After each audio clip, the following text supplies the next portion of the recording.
"I'll make the portal," said Toby, "but I need some obsidian." Harriet checked her inventory, then shook her head. "I don't have any. But before we travel to the Nether, shouldn't we read more of the journal? I know William might be there, but we should have a plan before we go. We could be walking into a trap." Jack looked over at Julian. "Well, what does it say next?" Julian was riffling through his bag and starting to panic. "It isn't in my inventory." "Where is it then?" asked Harriet. Together they looked around the desert, searching the ground for the book in case Julian might have dropped it. They couldn't find anything, though, and it looked like the journal really was gone. "Wait a minute," said Oliver. "Ezra is missing." Renewing their search, they called into the distance, "Ezra!" There was no reply. "Maybe he took the journal," said Toby. Julian defended his friend. "I don't think Ezra would steal the journal. He's a good guy." "Well, where is he then? Why didn't he tell us he was leaving?" Toby asked. Julian was silent. He trusted his friend, but Toby was right. Ezra had left without telling them. As Julian stood without a response, a voice called out in the distance. "Help!" "What was that?" asked Harriet. "It's Ezra!" shouted Jack. In the distance, Julian spotted Ezra in a portal. Charles stood beside him, holding Ezra in place. Purple mist rose around them, and they disappeared. "We need to help him," Julian cried. "I bet Charles stole the journal, too," said Harriet.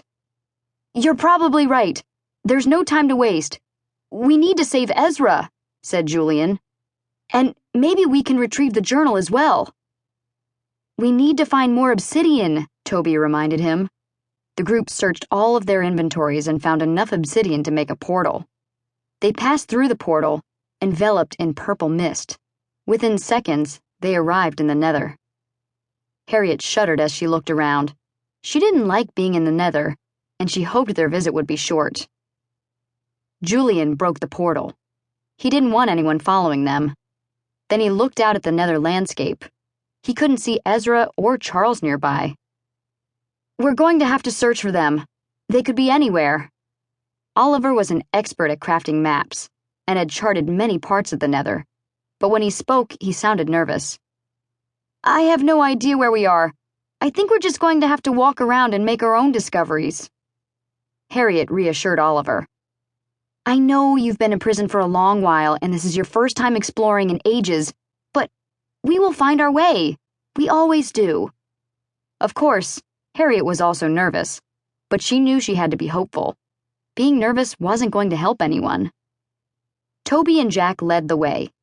They were confident in the Nether. Toby heard a noise and looked up at the sky. "Blazes!" he shouted.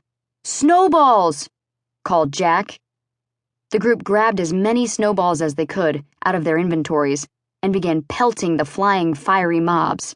Jack had perfect aim and destroyed one blaze in seconds. The other two blazes were harder to battle. They shot fireballs at the group, and Harriet only narrowly avoided being struck. Julian threw a snowball. "Bullseye!" he called out when it destroyed the blaze. As they battled the final blaze together, Julian noticed two people watching in the distance. "I got it," shouted Jack, skillfully destroying the final blaze and ready to celebrate. Julian didn't congratulate Jack. He was too busy running toward the two people who were now passing by a lava waterfall.